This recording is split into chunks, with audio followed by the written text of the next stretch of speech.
There's no game sound. I've been working on this game. It's Zap Zone. Maybe you've heard of it and what I've done.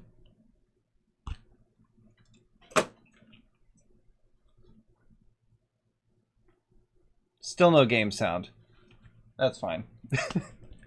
And it's called Zap Zone. It is a sports card game. Trust me, it works. So I'm going to run you through the setup that I have so far because I've done some updates to it since the last time I talked about how the game works and what I was doing.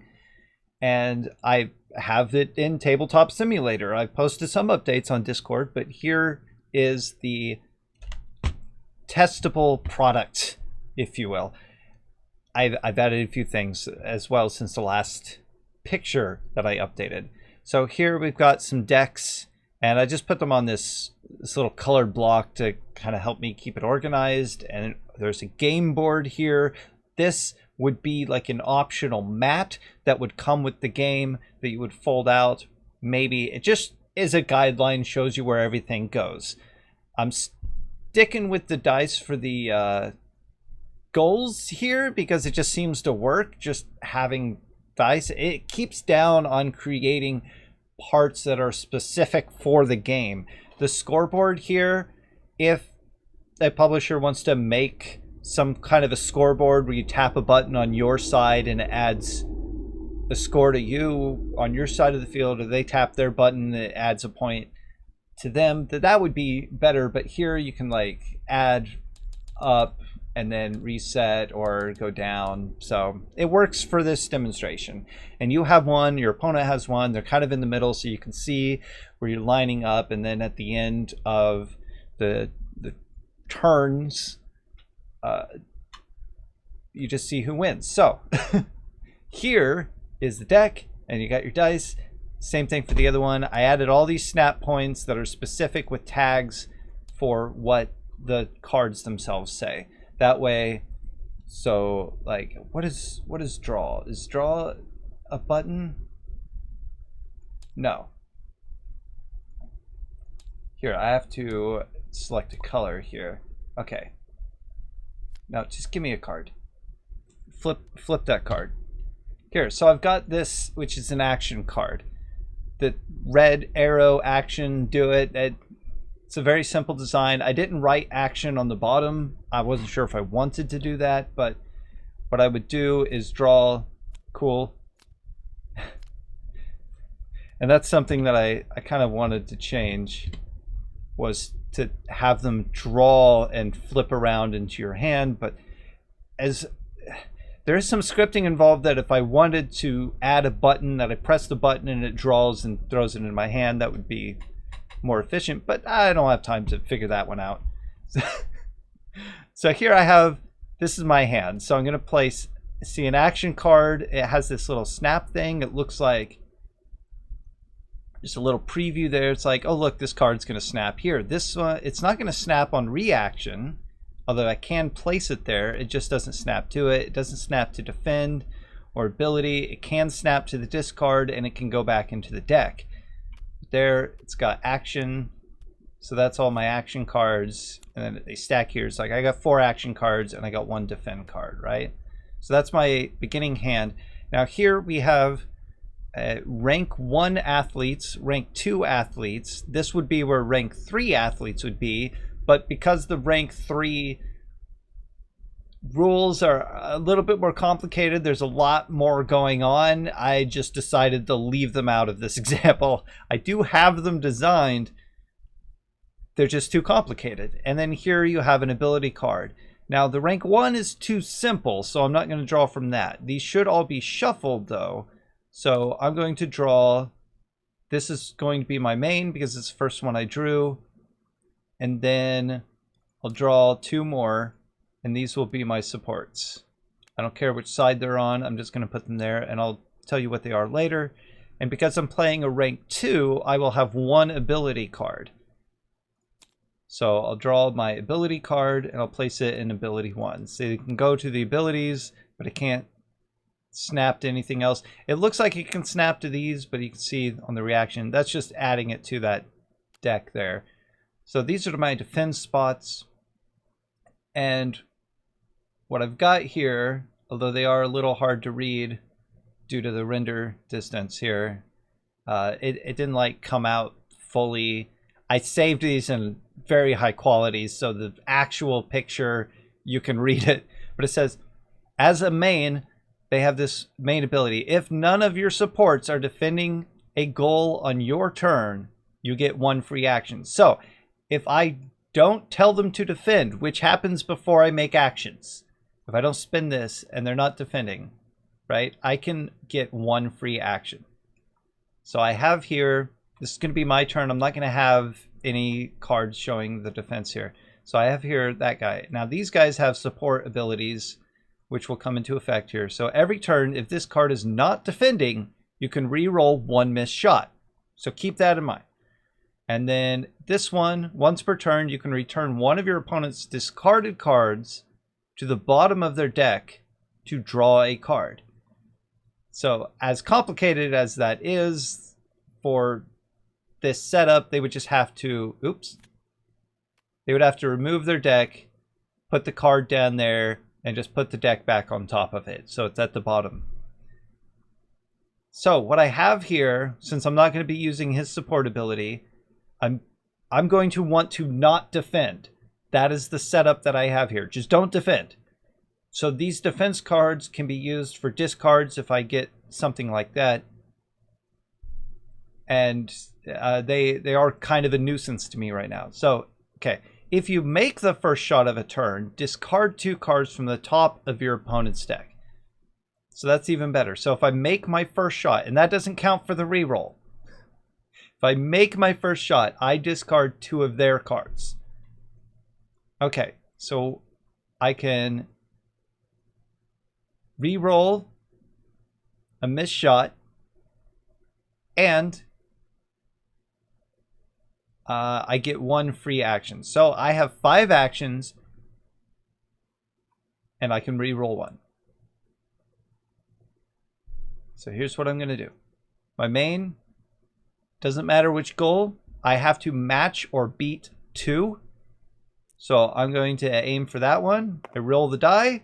I get a 4. I make it. So what I do here is I add, and that's going to be my free action. So I add 1. And then this rotation value becomes 3. So now I have to match or beat 3 on this goal. This one's still a 2. But I'm going to spend an action and go for this one. I got a 3. I still would have made it, but, you know, there you go. So that one's a 3, and I get another point. And I can do that 3 more times. Get a 5. What? I'm not going to keep that roll. That one was weak. Shuffle, roll all the way off the whole platform. I'll count that as a 3. That was a 3. I made that. So this one goes to 4. It's a little bit complicated with you know, everything kind of spread out. There's no like shortcuts to stuff like that yet. Just to make sure that I've got all this going. Reroll a missed shot. I haven't missed a shot yet.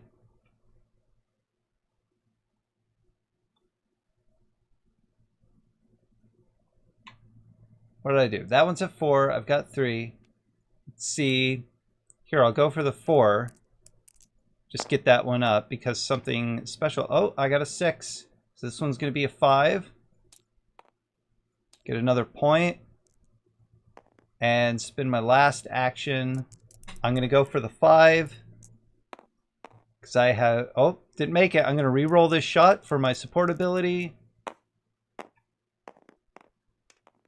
And that's a 3. So, no, I missed that one as well.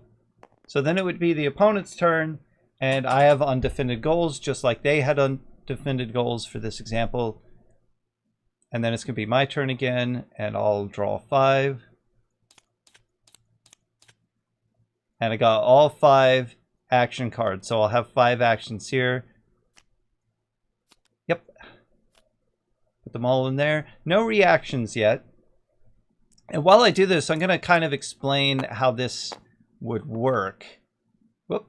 Here, let me bring you back. I'll try to swing that less. I didn't make... Like, this isn't three-dimensional. If I would have it three-dimensional, maybe I'd put, like, a thing in the middle to roll the dice into so that it doesn't go in different places. Something with borders, just so you can roll it in there. But you can, like, you can shuffle it and then roll. See, it, like, kind of moves it around a bit and then just, like, roll it, but trying not to roll it too hard. Or I can, like, roll it down here so it doesn't go anywhere. But see, the Zap Zone, so your main, they have these energy balls, like these little balls of light that they're going to be throwing across the field into these goals. That's basically it. So I get one free action, and he'll charge up his shot. I'm not going to count that because it didn't go anywhere. Charge up his shot. He throws the light ball. He gets a 5. He matches it. That's my free action. So I get that point. Goes up to 6, the hardest one to get. Now I can use an action. I'm still going to go for that same goal. I didn't make it. So I'm going to count that as my reroll. Still didn't make it. So I'm going to use another action to try to make that goal. Didn't make it. Oops, hold on. Going to use another action to try to make that goal. Might be worth it. Going to use another action to try to make that goal. Nope, still didn't make it. And my last action for another attempt. And I make it. And what happens here is that I get 2 points for making it when it's at its highest value. And it resets back to 2. Now, a rank 2 would be a little bit different. I didn't want to change the goal value, but I would have D12s here instead of D6s. The dice that you roll would be a D12, and the goals would also be a D12.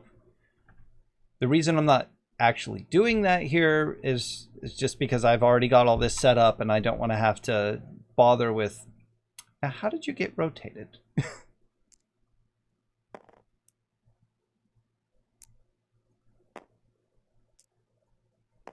That's weird.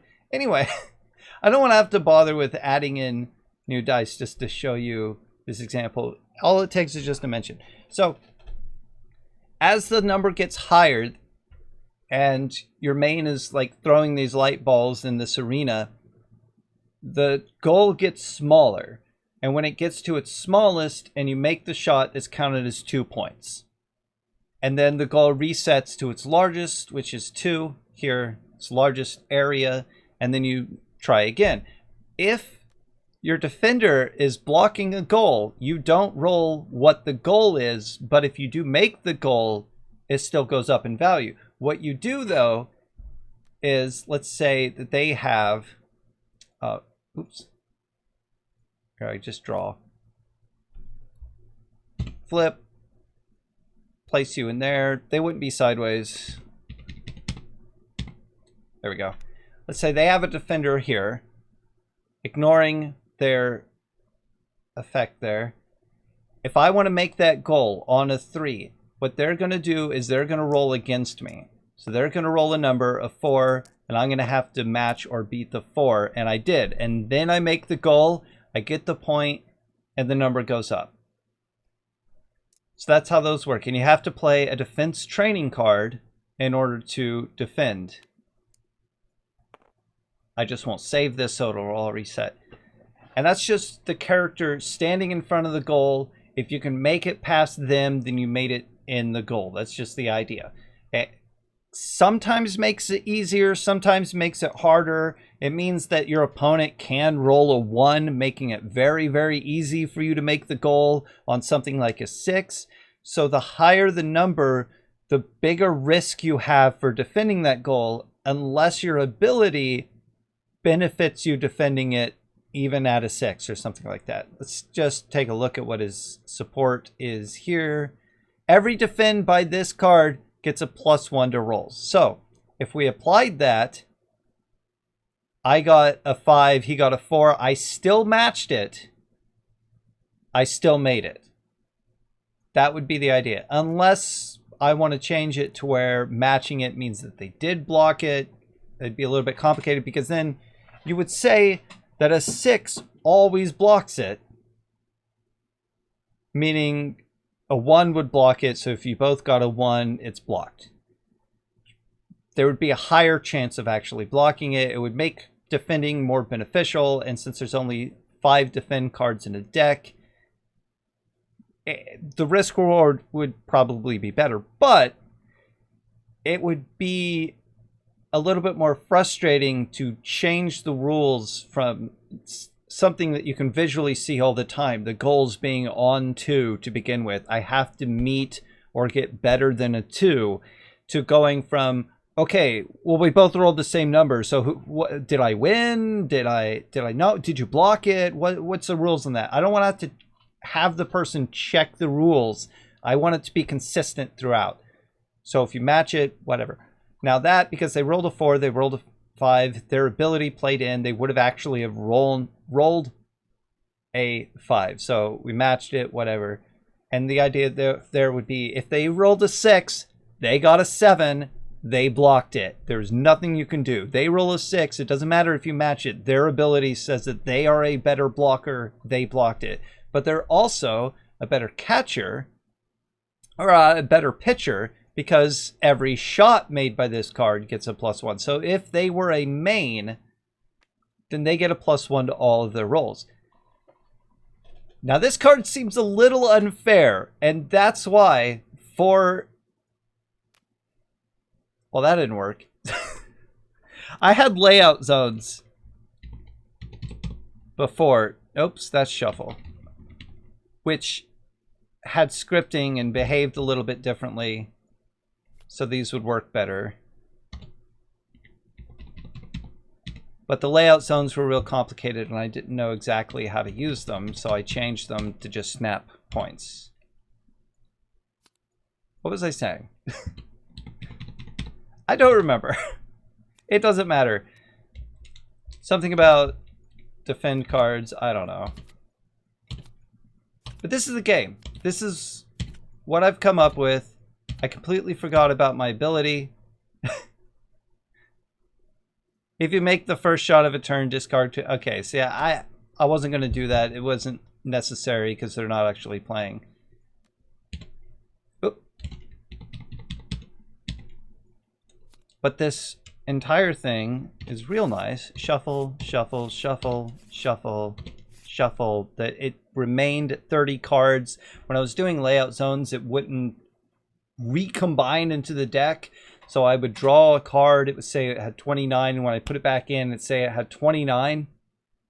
And then there was just a single card there. So without all of the scripting tied into there, I really couldn't do the layout zones. And I couldn't make this as fluent as I wanted to. But you see, whatever works, works. So do it, and that's what I did. I saw that it worked. I put it in. It's good. And this is it. This is Zap Zone. I think it'd be really good. The idea behind it was that I didn't want to make another combat game because I have combat games. I've got lots of combat games. If you look back on the videos of me explaining my games from the past and what I've made, it's mostly just fighting. You against your opponent. You're taking something from your opponent. They're taking something from you. There's only one of something and you're fighting for it. And I thought, okay, so if I did a sports game, how can I avoid the conflict, like the personal conflict, you versus me, and just leave it about who in the moment has done the best job. So it's not so much a fight for control or a fight for an object. The light balls, it's not one light ball that, you know, it's like, oh, it's mine now, and I got to get it in the goal. And, okay, now it's yours, and I got to stop you from getting my goal. It's more, we all have this thing, and we're showing off our skill. And if I happen to get just the right throw enough times more than you, then I won. But maybe you did it. Maybe you were better this time, so you won. So it's equal. Plus, oh, that's what I was going to say. The athletes, you shuffle the deck, you draw, that's your main. That levels it out, because you could get the really good one as your main, or you could get the okay one as your main. I looked through the abilities, I tested them with other people, and it seemed like there were only maybe 12 main abilities that were good or equal, you know, that seemed like, okay, yes, these can be in the game. These others, they seem to just be completely worthless. So I got rid of those, because I think I started with like 18. I wanted to just like pour it in. What kind of abilities can I put here? And then I decided, okay, but I'm only going to have 6 athletes. That will fill the field. You don't get to choose who your athlete is, or your main is, or your supports. You draw from the deck, and that's your team. That way, if there was a backstory to this and you were seeing what's going on behind the scenes, then they're just a group of 6 friends who are all playing a game together, and they're just like, all right, let's draw straws for team leaders. It's like, okay, you guys are team leaders, and you know, now let's draw straws to see which team we're on. You know, it's just something like that. It's just like a random team, because they're all friends, and it doesn't matter, you know, who's where, because they're all going to have fun playing the game. So then it's like, okay, so this is my main, so they're going to use their main ability, and these are my supports. And I thought, since I'm only going to do 6, I'm going to take the 6 best abilities and assign them to that character. And then with rank 1, only the mains get to use their abilities, and you don't have to worry about support abilities. So I'll show you that. So I've got the rank 1 here, as you can see. When I zoom in, they just have the main ability, and it shows right here, rank 1, they're this light blue here, and their nameplate will be here, the character will be here, and this will be a specific character.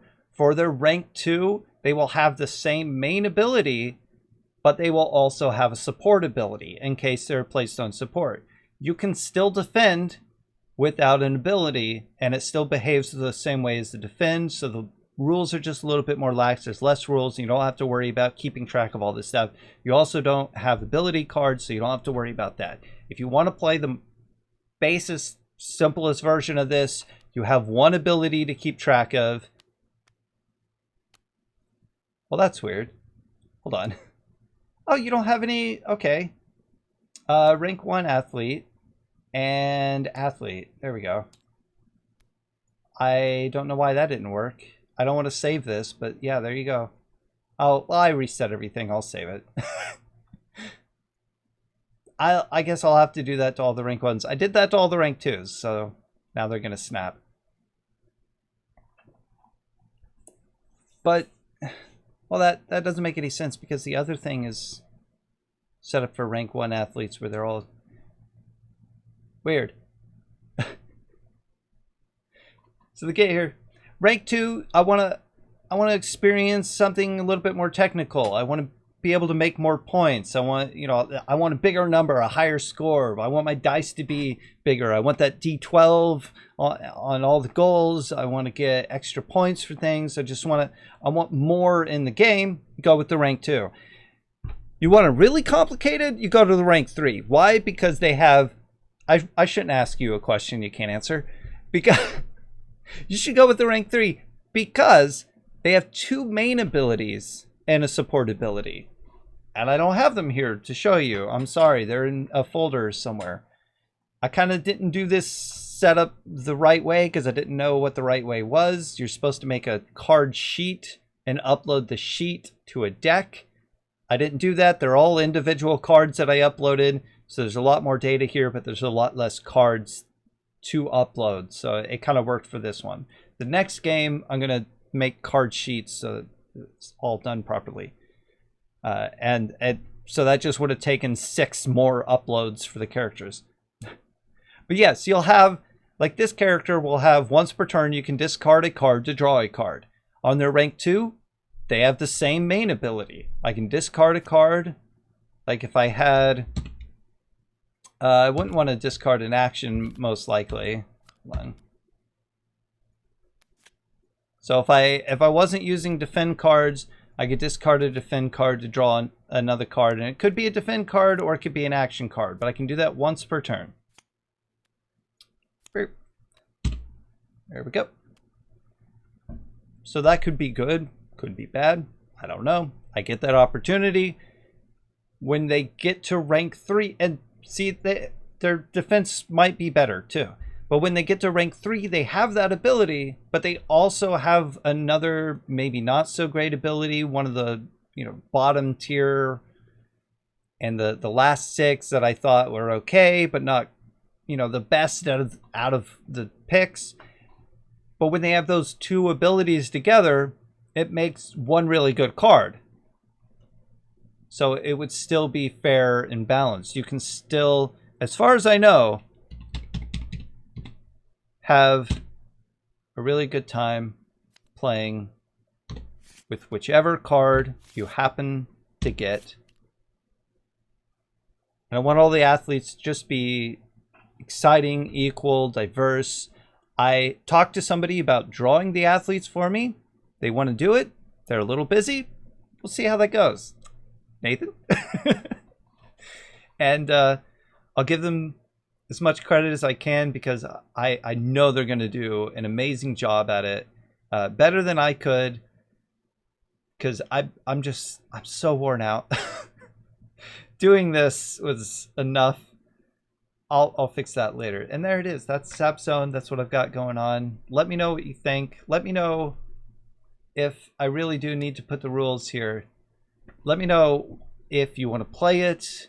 I'll see what I can do about getting some more test play videos and things going on to showcase more about it.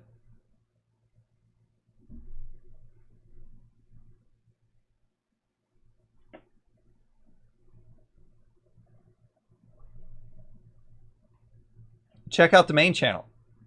Wait, this is the main channel. Oh, hi!